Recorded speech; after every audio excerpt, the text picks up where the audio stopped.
Hello, everybody. Welcome to the work session on HANA upgrade assessment. And I'd like to start, for the record, with introductions, and you can start at this end.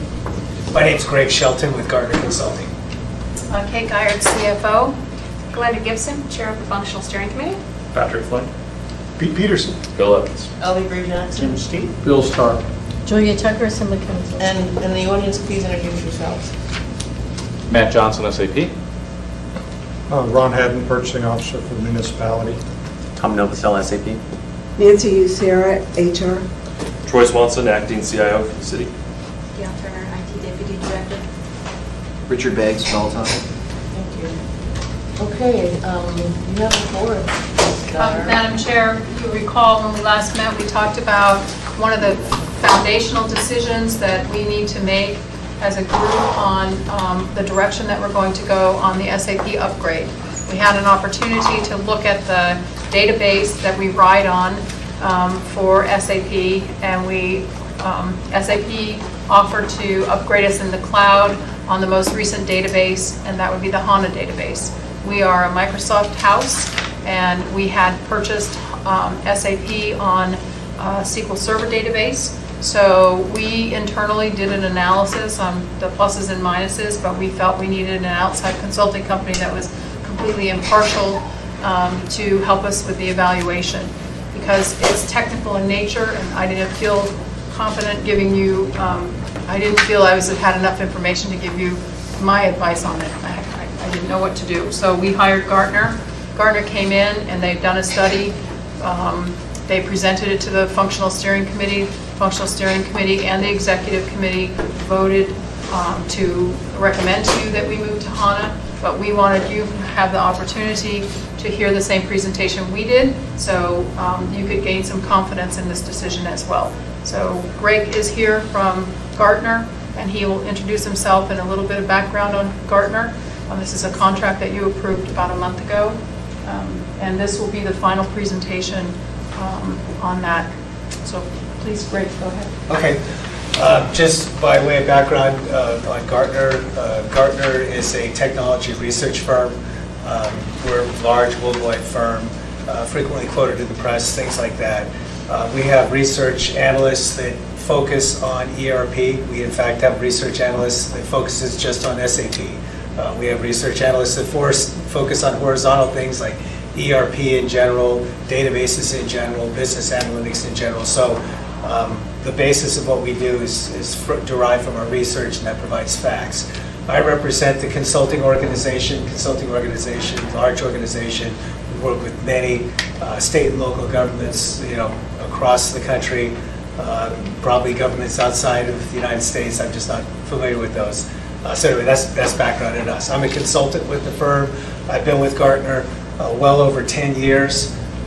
Worked on many engagements over that time, including many in the ERP space and dealing with technical matters like this. Okay. So what I'm going to do, if it pleases you guys, I'm just going to kind of walk through what we set out to do and what our conclusions from that were, if that's all right. Thank you, that works. Okay. So on page 1 of the handout, talks about the scope and objectives for our effort.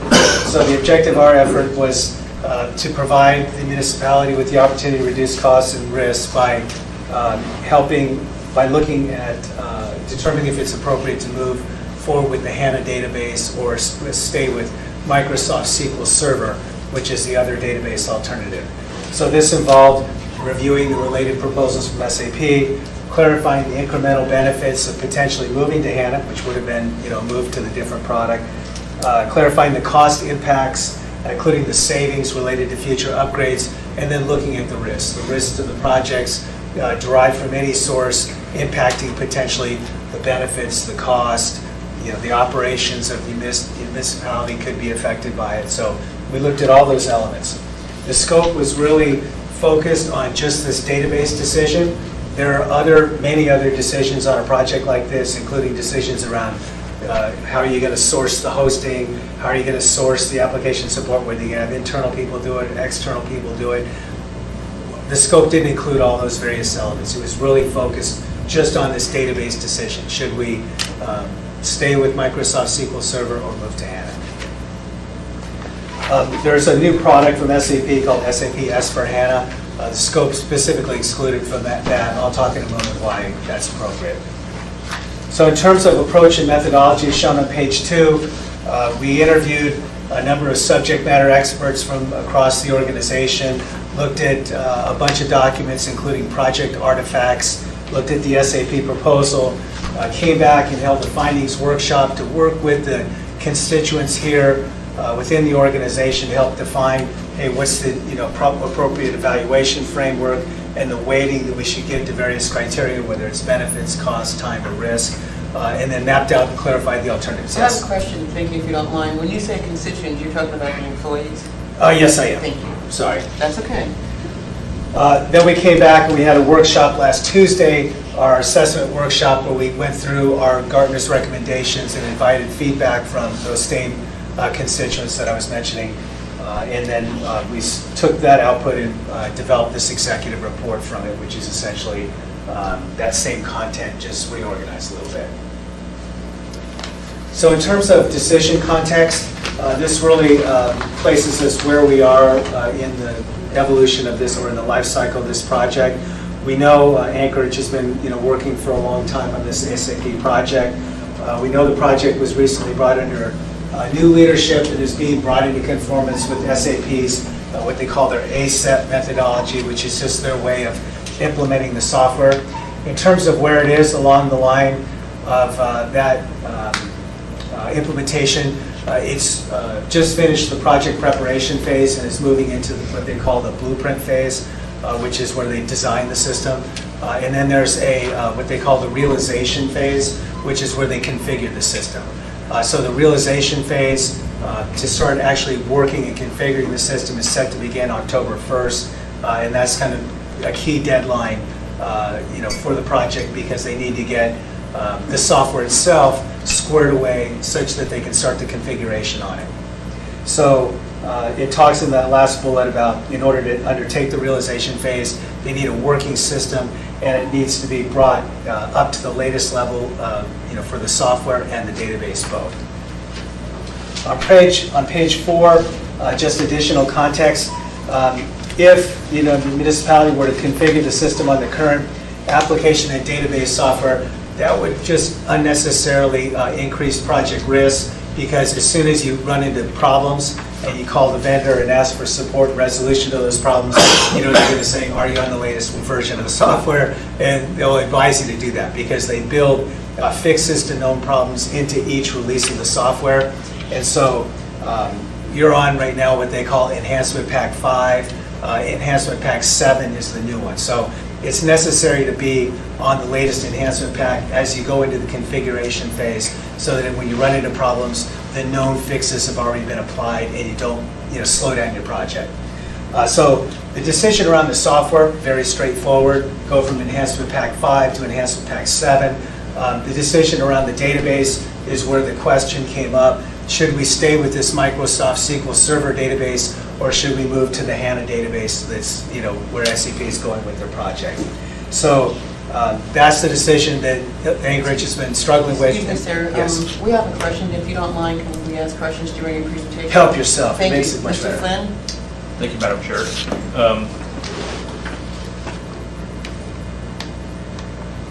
Two questions. First is, moving to the new pack, does that, the enhancement pack, is there a cost associated with that? Yes, there is. Approximately how much? $850,000. And I know you're better at this than I am, but it seems counterintuitive to me that the fixes for a new system would be more mature than one that was older. I would think that an older system would have more readily available fixes for any bugs or errors. Yeah, what happens is that the software itself is subject to major releases and kind of minor releases, and the one we're talking about is a relatively minor release. So they keep putting on enhancement packs, and it's almost like your software at home. You're getting stuff from Windows each week, new security fixes or what have you. And so the impact is that as they encounter bugs in the software, it gets reported into their help desk and so forth, and they eventually migrate to a fix within the software itself, and that's that new enhancement pack. It's just a minor release that contains those fixes. The other thing is there's enhancements that are put in there as well, and so there's what SAP is calling accelerators, which are new features that you can take advantage of. And the thing of it is that you guys are about to go through an implementation, and it represents a infrequent opportunity to implement the software to take advantage of all the features that are in it. And so it's kind of a lost opportunity if you go to configure without all those new features. And likewise, you increase the risk of your project if you suffer a delay because you have a known fix that you're coming up against. And the consequences are pretty significant. We'll talk in a minute about how this plays out. But the bottom line is when you go into implementation or even configuration, you have a project team of like 50 guys sitting there burning 100 to 200 grand a week. And so when you encounter a delay and have to run off and go fix it, the meter's running in a very big way. And so you really want to take those risks out before you get that project team put in place and start to work. That's why it's worthwhile to get these things squared away before you work. And it is absolutely conventional practice to bring yourself up to the latest rev on the software and the database before you go about the configuration work. Did that answer it for you? Anything else, Mr. Flynn? I'm just struggling with the concept of So paying while our- you're thinking, I have a couple questions. okay? Absolutely. So what's the cost to update SQL? And you're probably going to talk about my next question, and that is what's the cost benefit to move from SQL to HANA? If you could give me just a minute, I have I'm going to specifically address that in just a I second. figured that. Thank you. Mr. Flynn? I'm just struggling with the idea that we pay $800,000 to upgrade software we haven't implemented yet. All right. Well, I can give you a little bit more on that, because what happened is the original software was deployed, onto the servers many years back. I think the project started in 2010 or something like that. And so much time has transpired, and this really kind of, gives evidence to what I was just saying, is so much time has transpired that now you're in a position where you actually need to, do this minor upgrade to get current. And so it really just kind of reinforces the point that once you get into the implementation, it's good to kind of move straight through it and not let it drag out, because then you get these other events that pop up, and frequently they're costly. But nonetheless, when you own software like SAP, these applying periodic minor releases and even going to major releases is a recurring way of life. And almost by virtue of making a decision to implement software like this, you make a commitment to some extent to do these periodic releases. I mean, you could avoid it, like you guys have not really done that on PeopleSoft, but what happens is you get to the point where there's enhancements that are in the product that you can't have, and it impacts your productivity. Madam Chairman, if I may, Mr. Flynn, I understand your question. The license to go from 5 to 7, you've already paid for in maintenance. So you're not paying a licensing fee. You get those upgrades for free, but then we have to hire people to help us configure that upgrade, and that's the $853,000. And normally you would have already been in production now, and this would come as a normal course, and you'd start to schedule these. But you're right, it is strange to be in development and upgrading at the same time. Thank you, Ms. Garrett. You could continue. Okay, so on page 5, it kind of lays out the alternatives, pretty straightforward. Alternative 1, upgrade to SQL Server. Alternative 2, migrate to Business Suite on HANA.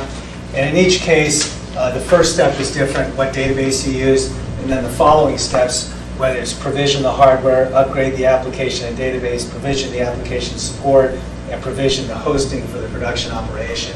Those were both the same in both alternatives. So these were the 2 alternatives we evaluated.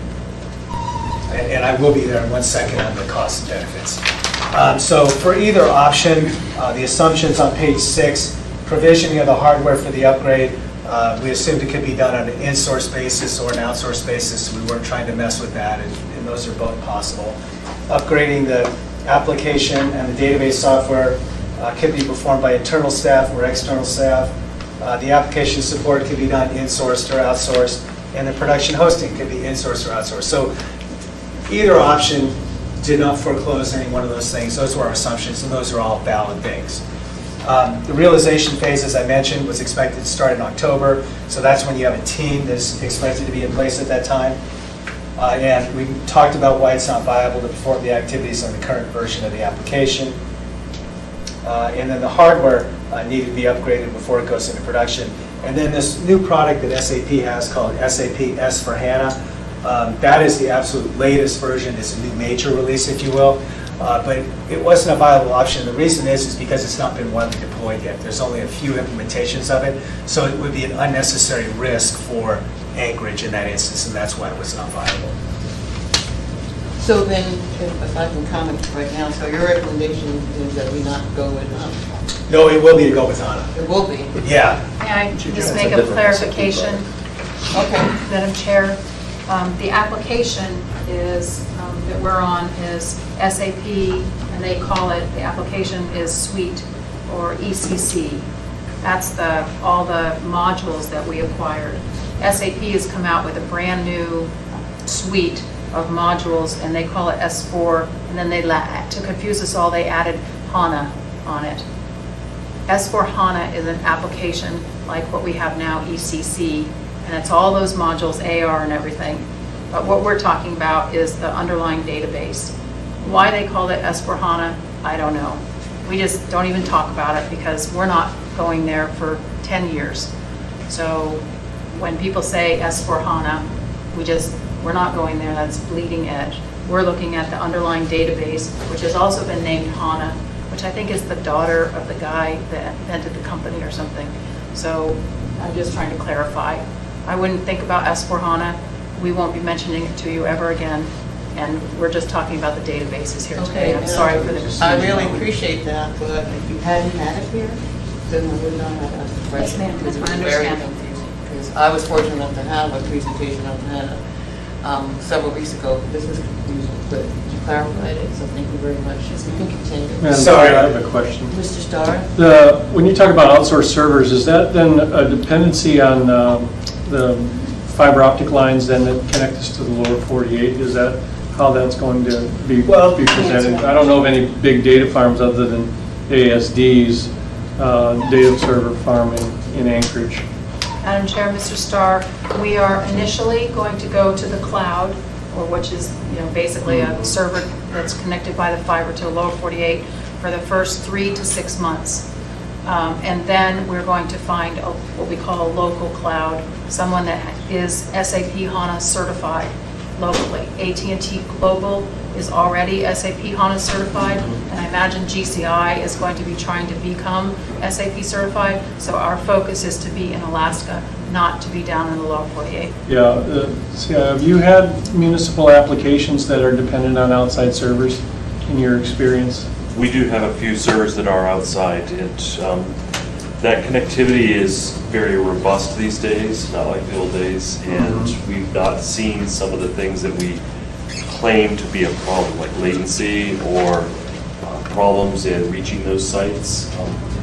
All of us have pretty good high-speed internet at home, for example, and we all enjoy Amazon or Netflix, etc.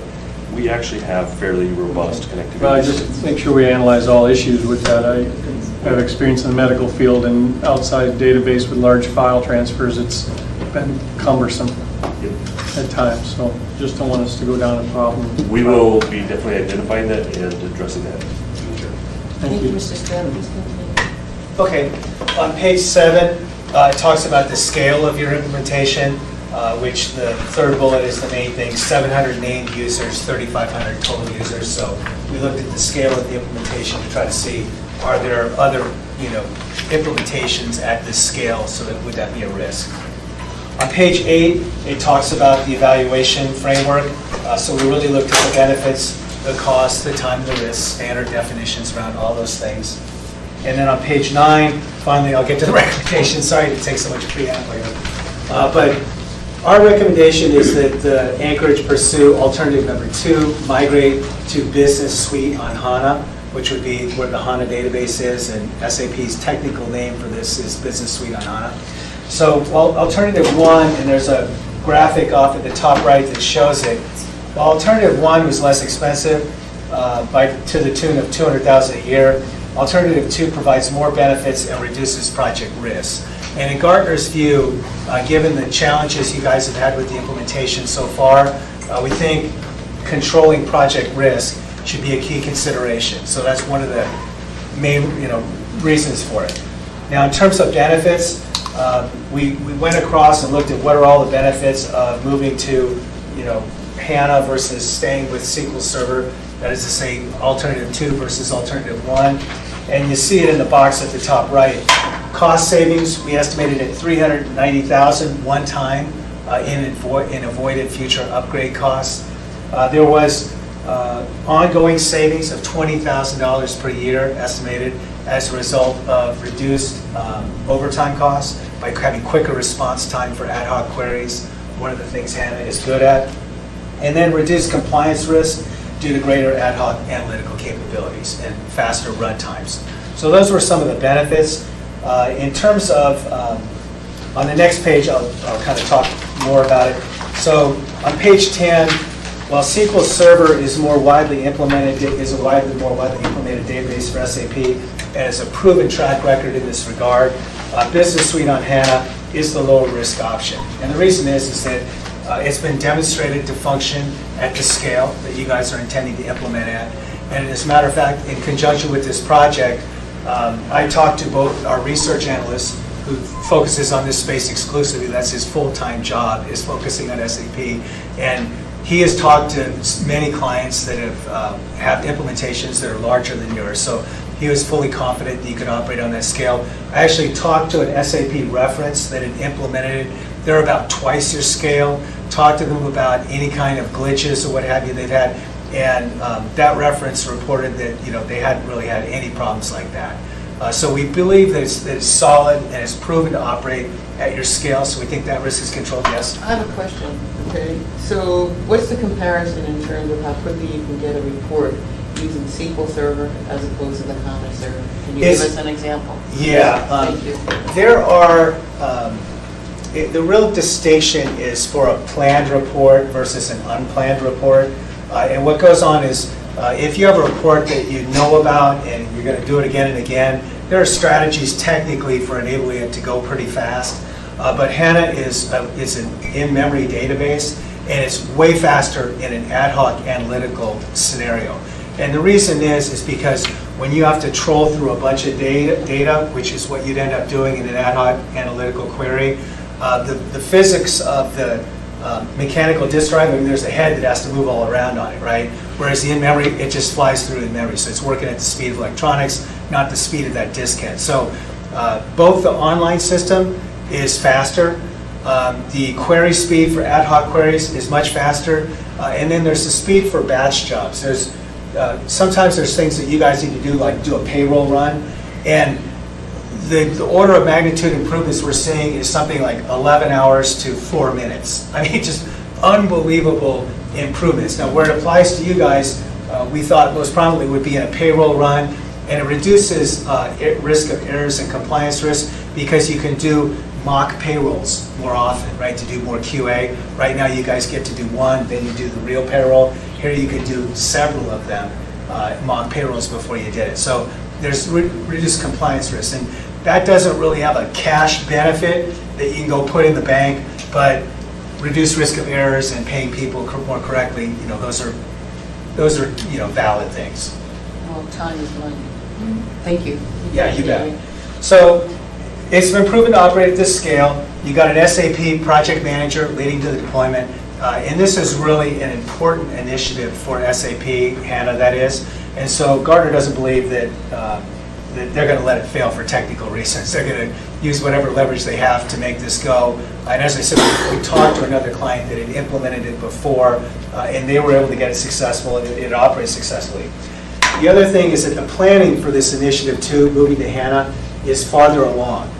You have proposals from the vendors, both to handle the hosting during the configuration phase and to do the upgrade. So there's already proposals in hand. The planning for the other option, Microsoft SQL Server, there really weren't a complete set of plans that existed for that. And when we look at that, we look for things like, show me a project plan that I could look at and discern that it's reasonably complete. Show me the resource loading on the plan so I know how many resources are going to be required. Show me, that you have those resources so they can fulfill the plan. And so it's just not as complete. And so there's additional risks on the two options we saw stratify in terms of risk, where the alternative to stay with SQL Server is higher risk because the planning is not as far along relative to HANA. And you have also one vendor on the whole stack on the HANA side. You got SAP handling the hardware, the upgrade, and so we felt like there's only one throat to choke in that instance, so it gives you a little bit lower risk profile. So how long has SAP HANA been in operation? I think that it came out in 2011, as I believe the date when it came out. The suite on HANA. There's, as Kate mentioned, HANA, they use it for so many different things, it gets a little confusing, but 2011. You can continue. Okay, so anyway, our recommendation is that. Now, furthermore, there's an additional point, and that is that in the new versions of software that SAP is releasing, they're only available with HANA, right? So Gartner's opinion, and I talked to our research analyst Derek Pryor on this, is that it's very unlikely that SAP is going to back away from that. We believe that if Anchorage decides to stay with SAP and to implement periodic upgrades, the move to HANA is a matter of when, not if. It's only available, all the new things they're building only allow HANA, no other third-party database. Our opinion, Gartner's opinion, is that it's very unlikely that that's going to change over the next several years. So, key message, it's a matter, if you're going to stay with SAP, it's a matter of when, not if. And then the final point we have is that really between these two choices, as a third party looking at this implementation, the most important thing here is to make a decision, right? Really, the consequences of the wrong decision of indecision are worse than the consequences of the wrong decision. So, in order of recommendation, we say we recommend you go to Business Suite on HANA for the reasons we cited. The next worst thing is to make the other decision. The thing that we recommend you absolutely avoid is to continue to sit in irons around this decision. This is just a database, sits down in the infrastructure. Most people don't even know what database their systems run on. And to be honest with you, the vast majority of business benefits could be fulfilled by either option. So, absolutely our recommendation is first and foremost, we think you should go with HANA, but first and foremost, make a decision, make it now, and move on, and stop gnashing your teeth over this issue because it's not worth it. Are you done? Oh, we're done. Thank you very much. Any questions from me? I do. Mr. Starr? Perhaps outside the scope of what we paid you to do, there's other business applications that we have as a municipality and others that you've come across. Is that exclusive vendor server support network more the trend? Let's say, I'm speaking a little bit ignorant, but our fire department, our police department, our dispatch softwares that all run over there now, is that going to be the trend for that? The reason I'm asking is we're trying to keep up in the hardware business inside the municipality.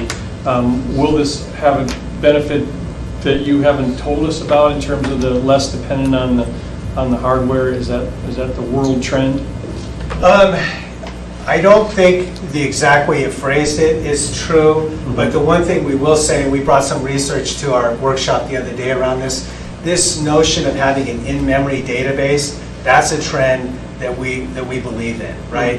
And it's flat out going to happen. And so right now it's kind of at the early phase. SAP is one of the first vendors that has moved forward with this, but we see it as a big winner.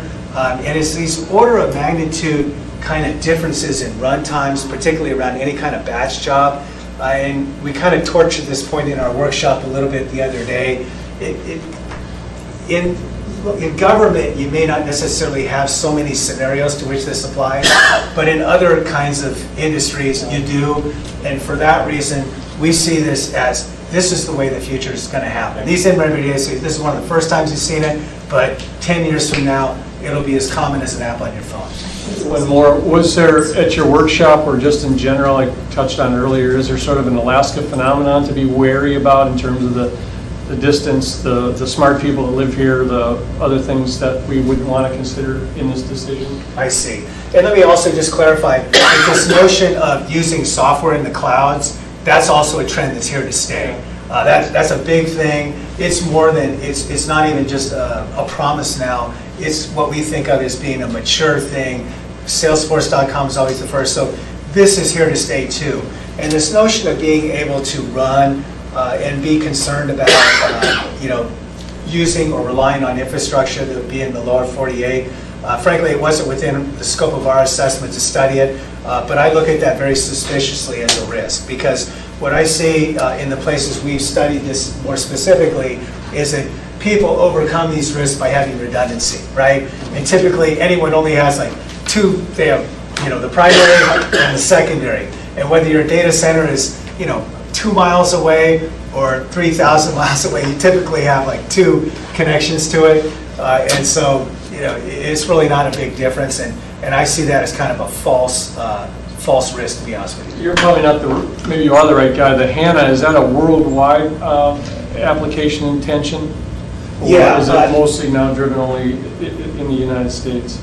Oh, no, SAP has made it available worldwide. They probably, I don't know specifically, but I would expect that they have implementations outside of the United States that are live right now. There's more than 2,000 implementations of it, and I expect some of them are outside the United States.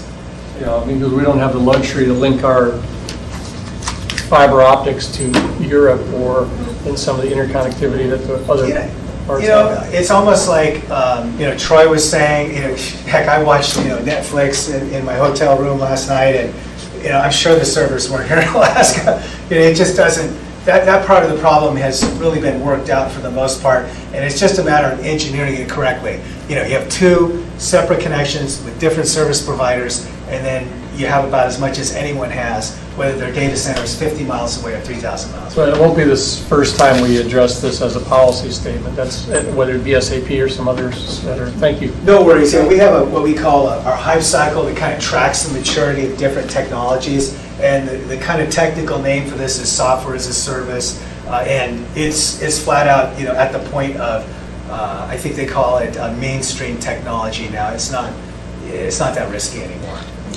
Thank you, Mr. Starr. Any other questions? I have a couple comments and questions. Okay, one of the things that I like about HANA is the ability to get a report or a query generated in a couple of seconds, because it's a memory instead of waiting 11 hours. That's real important to me. But the bottom line is, based on what I think I heard you say, is that as long as we stay with SAP, we really don't have any choice. That's our forecast. Very unlikely to have a choice. And then my next comment is the 850,000 I think Ms. Geyer talked a little bit about was not for software, but for updates, because software is free. Okay. Well, you pay for the the improvements that come through the fixes as part of your licensing fee. Right, but the 850,000 That's for personnel to is help for us. labor. Right, and then I thought I saw somewhere in the presentation the possibility of using in-house labor. So that is a possibility? Madam Did I Chair, we read do that not the wrong way? anticipate doing the upgrade with in-house personnel. We're Okay, going so to I do it. saw somewhere we're talking about using in-house folks, but I guess that was for That was something for else. the, if we stayed on the sequel, the original plan Okay. was to upgrade with in-house and consultant resources. Okay. So if we go to HANA, there's no way we can use in-house labor. Madam Chair, we don't want to use in-house labor. We want our in-house labor focused on the development of the SAP modules. Okay. We're going to use external resources to do the upgrade so that we can go in parallel. Okay. That's the only way we can hit I our dates. understand, I just thought I'd ask the questions. Yes, ma'am. They're important questions. Okay, that's all I have, and if nobody else has any questions, I guess, Mr. Steele? Let me just make a comment on that. I remember when we used to get first run movies up here by airplane. But it is a new world, and I understand that. I do not like the concept of being indentured to the consultant, indentured to the, but I think that's probably a fact of life as well. I think right now, I agree with your indecision is something we need to get away from. It pains us deeply to have had the false start in the first place. But I think we're at a place where we just need to get the job done. And so, And I use your line one neck to choke, because that's actually better too. You can't blame it on the server. I know, it's You been can't my blame it on the neck for server the last farm. 6 months. If the server can't keep up with the speed, it's all the same guy, so. we need to get Yeah. Okay, any other questions? Well, I want to thank everybody for being here. Meeting's adjourned.